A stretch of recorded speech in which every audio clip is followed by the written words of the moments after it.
Hello everyone, heal your life. This book के chapter 14 body. Next chapter हमने पिछले chapter में के की बात करी है। अब इस चैप्टर में हमारा आता है colon. Colon represents our ability to let go. Colon मतलब हमारे स्टमक में जो भी हमारा वेस्ट मटेरियल है वो जो सुबह निकलता है हमारे मॉर्निंग में when we go to washrooms, तो कोलोन क्या रिप्रेजेंट करता है? हमारी इस एबिलिटी को कि जो हम लेट गो करते हैं, जिस चीज़ की हमें अब आवश्यकता नहीं है, जो हमने खाना खाया, जिसके हमने न्यूट्रिशंस पूरे ले लिए, जो हमने पहले दिन खाना खाया उससे हमने जो बेस्ट ऑफ चीज़ें हैं वो हमने ले ली, एंड जो वेस्ट है हमारे लिए, जिसका अब हमारे सिस्टम को ज़रूरत नहीं है, उसको निकाल देना, उसको फ्लश आउट कर देना, that is the work of the colon. As simple as that. Next, and body एक रिदम में उससे हमारी रहती है। कोलोन क्या रिप्रेजेंट करता है? The body being in a perfect rhythm flow. हम प्रॉपरली लेते हैं, उसको एसिमुलेट करते हैं, जो उसमें से बेस्ट ऑफ चाहिए वो लेते हैं, and which is not required उसको एलिमिनेट कर देते हैं, मतलब उसको निकाल देते हैं। सो अब ये तो हो गया नेचुरल प्रोसेस जिसमें कि बॉडी पूरी फ्लो में है। अब now it comes the fears and block. जब हम उसको पुरानी चीज़ों को जो कि हमारी वेस्ट हो गई हैं उसको हम रिलीज़ नहीं करना चाहते हैं, then that becomes the block. And the constipation, now the next thing is constipation also represents the few people who doesn't want to release the old thing, who doesn't want to, in fact उनको हमेशा ये रहता है they want to hold on old relationship जो कि बहुत painful हैं, उनके साथ भी वो रहना चाहते हैं, उनको भी वो छोड़ना नहीं चाहते। अलमारी में उनके कपड़े जो कि उन्होंने सालों से यूज़ नहीं करते हैं, लेकिन इन दैट थॉट कि वो कभी किसी दिन काम आ जाएगा, वो उस कपड़े को रखे रहते हैं। So those people, that is the mental thought, for years तक रखे रहते हैं, उस स्टिफिंग जॉब में रहेंगे where they are not happy but they are not ready to leave also that job. तो वो they remain in that come. तो जब आप कहते हैं कि जब आप उस स्टेट में रहते हो तो then you develop this constipation. तो देन शी सेज कि अगर आपको आज के लिए जो खाना चाहिए तो आप कल के खाने के कचरे में नहीं जाओगे ना, उसमें से आज का खाना ढूंढने के लिए, you will have something fresh. तो लेकिन हम क्या करते हैं, जब हम स्टोर करने लगते हैं तो हम पुरानी चीज़ों में जाके नई चीज़ें ढूंढने की कोशिश करते हैं और वो नहीं रहती। So we must learn the process of life. Life का प्रोसेस क्या है? जो आपको ज़रूरत है वो हमेशा आपके पास होता है, लेकिन जो आपके पास ज़रूरत आपको नहीं है उसको आप दे दो जिसको उसकी ज़रूरत है। ऐसा correct. Now comes the lower part, our legs. Legs के ऊपर, legs carry us forward in life. Legs हमें, पैरों का क्या काम है? हमें आगे चलने के लिए, पैर हमें आगे मूव करके ले जाने के लिए होते हैं। तो लेग की जो प्रॉब्लम है, सिंपल आप उससे हर अंग को आप देखोगे, अभी जितना मैं कर रही हूँ उतना मुझे भी क्लैरिटी आ रही है कि व्हाट शी इज़ रेफरिंग, कि जब आप लेग्स को आप कर रहे हो तो लेग्स आपके क्या कर रहे हैं? आपको आगे आगे लेके जा रहे हैं। तो जब आपकी लेग की प्रॉब्लम है तो इट मीन्स कि आपको आगे बढ़ने में प्रॉब्लम है, कहीं मेंटली आपको वो प्रोग्रेस एक्सेप्ट नहीं होती है। मतलब आप कहीं, आपको उस सर्टेन डायरेक्शन में जाने के लिए यू आर रिलेक्टेंट, आप अपने आप को रोक रहे हो, और वो आपके लेग्स, बिकॉज हमने क्या पढ़ा? साइकोसोमेटिक है सारी डिजीज़ है, जो हमारे माइंड में होता है वो हमारी बॉडी में मैनिफेस्ट हो जाता है। तो जब आपको वो बहुत लंबे समय तक आप कुछ चीज़ों के ऊपर प्रोग्रेसिव नहीं हो तो आपके लेग्स में वो प्रॉब्लम होती है। हम दौड़ते हैं अपने पैरों के साथ, हम अपने पैरों में कितनी कितनी तरह की प्रॉब्लम होती हैं, लाइक पुसी फुट होते हैं, नॉक नीज होते हैं, पिजन टोड होती हैं, there are different big fat angry thighs होती हैं, मोटी चाइल्ड, जो कि हमारे बचपन के चाइल्डहुड रिसेंटमेंट्स होते हैं, उनके ऐसे होता है। So not wanting to do things, जब कि बहुत चीज़ों को उस तरीके से करने की इच्छा नहीं होती है, तो वो ज़्यादातर लेग की प्रॉब्लम के रूप में कन्वर्ट हो जाती है। वेरिकोज वेंस, वेरिकोज वेंस क्या होती है? वेरिकोज वेंस आपके क्या कहते हैं, काफ मसल्स में ब्लू कलर की लाइंस हो जाती हैं, एंड वो बहुत पेनफुल हो जाती हैं, आपको खड़े होने में बहुत प्रॉब्लम होती है, पूरी स्टिफ। इवन थाइज में आप देखोगे बहुत सारे लेडीज़ को तो बहुत होती है, एंड पूरा आपका वो बहुत पेनफुल होता है। एंड देन नेचुरोपैथी में उसके अलग ट्रीटमेंट्स हैं, लेकिन यहाँ पे जब हम ज़्यादा इस बुक की बात करें, योगा में उसका बहुत अच्छे पॉस्चर्स हैं जिनसे हम उन चीज़ों को बेटर तरीके से कर सकते हैं। लेकिन वो चीज़ें एट द बिगिनिंग शुरू में हो ही ना, अगर हम इन चीज़ों को समझ लें और हम अप्लाई करें। So varicose represents standing in a job और प्लेस दैट वी हेट, कि जब हम उस जगह पे बहुत खड़े रहते हैं जो हम नहीं करना चाहते हैं। तो इसका मतलब क्या है? वेरिकोज वेन्स क्या करती हैं कि हमारी वो एबिलिटी, जॉय को कैरी करने की एबिलिटी, बिकॉज वो खुश नहीं है ना, आप उनको ज़बरदस्ती वहाँ खड़ा कर रखा है आपने, आप कह रहे हो आप खुश हो, लेकिन the body is not supporting that, and then it develop resist करती है वो उस चीज़ के लिए एंड वो वेरिकोज वेन्स डेवलप कर लेती है। सो लिखा है कि आपको अपने आप से खुद पूछ के देखना है कि आप क्या उस डायरेक्शन में जा रहे हो जिसमें आप जाना चाहते हो, या बस आप एक ऑटो मोड में करते जा रहे हो। नीज, इसीलिए हमको खुद को समझने की ज़रूरत है। लाइक द नेक, नीज का क्या है, नीज भी हमारे फ्लेक्सिबल होना चाहिए, तभी हम मुड़ पाएंगे, झुक पाएंगे, बैठ पाएंगे। जैसे अभी मैं पलौती मार के बैठी हूँ तो मैं बैठ सकती हूँ, उठ सकती हूँ।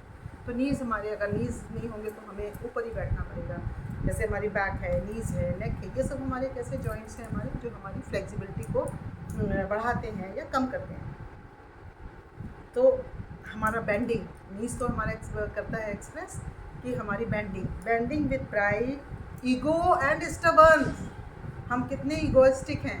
सी, अहंकार में, अभिमान में और स्वाभिमान में बहुत फ़र्क है। हमें उस डिफरेंस को समझना चाहिए कि हम अभिमान को कह रहे हैं तो हमें ईगो का डिफरेंस समझ में ही नहीं आता कि दिस इज़ आवर प्राइड और दिस इज़ आवर ईगो, कि हम किस मोड पे ऑपरेट कर रहे हैं। हम ज़्यादातर ईगो को अपना प्राइड समझ लेते हैं, जबकि it's not that. Ego is different. Ego is a negative word, स्वाभिमान is a very positive thing. स्वाभिमान हर व्यक्ति को होना चाहिए, अभिमान किसी को नहीं होना चाहिए।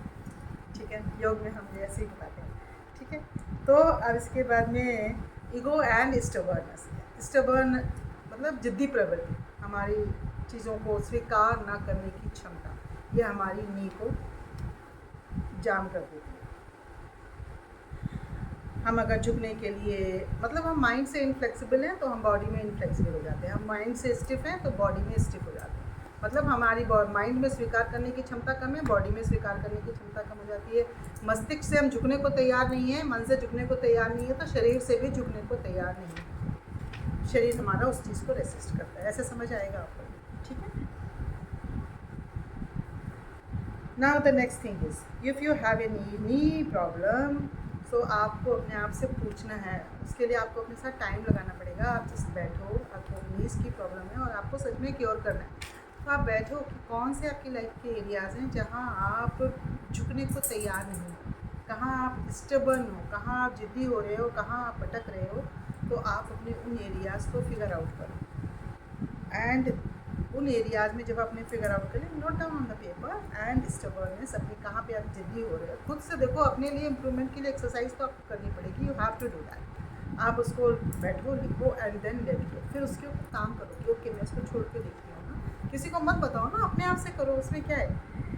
And life is a flow, life is a flow, life is a movement. Life रोज़ चल रही है। आप देखो, सुबह हो रहा है, सूरज चाँद सब अपनी गति से चल रहा है, कुछ भी रुक नहीं रहा है। हम लाइफ को पकड़ने की कोशिश कर रहे हैं, हम एज को पकड़ने की कोशिश कर रहे हैं, हम टाइम को पकड़ने की कोशिश कर रहे हैं एंड एवरीथिंग इज़ हमारे हाथ से एक रेत की भांति छूटता चला जाता है and that is giving us anxiety.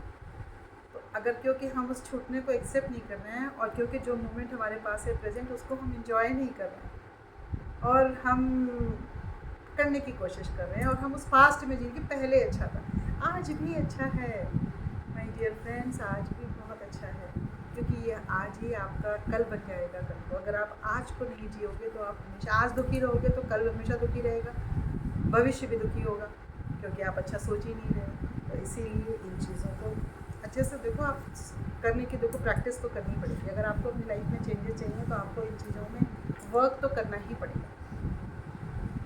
Life आपकी है, चॉइस आपकी है, चूज़ आपको करना पड़ेगा। So life is a moment and to be comfortable होने के लिए हमें उस लाइफ के फ्लो के साथ चलना पड़ेगा। हमें फ्लेक्सिबल होना पड़ेगा। फ्लेक्सिबल होना ही चाहिए इंसान को। फ्लेक्सिबल होके देखो आप। फ्लेक्सिबल होने का मतलब ये नहीं है कि आप अपने आप को समझो ही मत और जो जैसे कह रहा है वैसे। फ्लेक्सिबल होने का मतलब है आप अपने आइडियाज़ के ऊपर स्टिफ मत हो जाओ, चीज़ों को बेंड मत करो, चीज़ों को आप बेंड नहीं कर होना चाह रहे हो, लाइफ को वैसे एक्सेप्ट नहीं कर रहे हो जैसे लाइफ है। सो लिखा है कि आपने जो है वो देखा है, there is a beautiful example, a willow tree. पहाड़ों में एक होता है, एक विलो ट्री होता है। शी सेज कि आपने उसको देखा है कि वो कैसे कैसे इससे बढ़िया मस्त हवा के साथ कैसे कैसे झूमता है। जब वो मस्त हवा के साथ झूमता है तो it looks so graceful. Hills में आपने देखा होगा कभी वो विलो ट्री, तो it's very so graceful and life के साथ इतना ईज है, कंफर्टेबल, क्योंकि वो जो हवा आ रही है उस वक्त ऐसे ऐसे चल रहा है। So it is standing tall, वो बड़े स्वाभिमान के साथ खड़ा है और अपने आप को उसने ऊपर का उसका वो ऐसे ऐसे हिल रहा है। और हम क्या कर रहे हैं, हम ऐसे उसको करने की कोशिश कर रहे हैं। तो जीवन जब हमें दे रहा है तो हम उसमें करने के लिए तैयार हैं। सो जब आप ऐसे, तो देन शी सेज कि आपको you have to bend yourself, you have to go with the flow of the life. So हमारी जो पैर हैं तो हमारे वो यही रिप्रेजेंट करते हैं, हमारा पास्ट, हमारा प्रेजेंट, हमारा फ्यूचर, उसके साथ हमारी क्या अंडरस्टैंडिंग है और कितने हम फ्लो में हैं। सो लिखा है कि जो बहुत ओल्ड लोग होते हैं उनको ज़्यादातर बहुत वॉकिंग में डिफ़िकल्टी होती है, और जो बिकॉज उनकी जो अंडरस्टैंडिंग है उनको वो ज़्यादा रेसिस्ट करते हैं, वो अपने आइडियाज़ के ऊपर अडिग रहना चाहते हैं। उनको आप देखोगे कि वो वॉकिंग करने में डिफ़िकल्टी होती है। एंड जो बच्चे होते हैं, इट्स नॉट विथ एज के साथ की बात नहीं है, वो एक अलग चीज़ है कि एज के साथ जो मसल्स में रिटॉर्डेशन आया है या लूजनेस आई है। एंड बच्चे जो हैं, बच्चे कैसे होते हैं, उनको कुछ भी हो जाए उन्हें कोई फ़र्क नहीं पड़ता, because they are happy with life, they are dancing on their feet, for everything it's a fun for them. बच्चों को भी देखा, पानी का आपका कीचड़ है, हम लोग कितने बड़े लोग कॉन्शियस हो जाएंगे, चिल्ड्रन दे विल गो, मारो छिपा के बच्चों को देखो आप, and they will enjoy so much. उनकी लाइफ मतलब उनके लिए वो फन है, कितना उनके लिए मज़ा है। पानी, वाटर गिर रहा है नेचर से, कहीं कुछ पानी ब्लॉक है उसमें छिपा के मार रहे हैं वो, एंड मतलब 4 लोग बैठे हैं, जंप कर रहे हैं, खेल रहे हैं। बच्चों को देखो कितने खुश रहते हैं, because they are happy in the process of life. So जो एल्डरली पीपल हैं, they are always reluctant to move, उनको हमेशा आगे बढ़ने के लिए डर है। So they have this problem. So our इसके बाद जो नेक्स्ट चैप्टर आता है, यहाँ तक हमारा लेग आ गया है। इसके बाद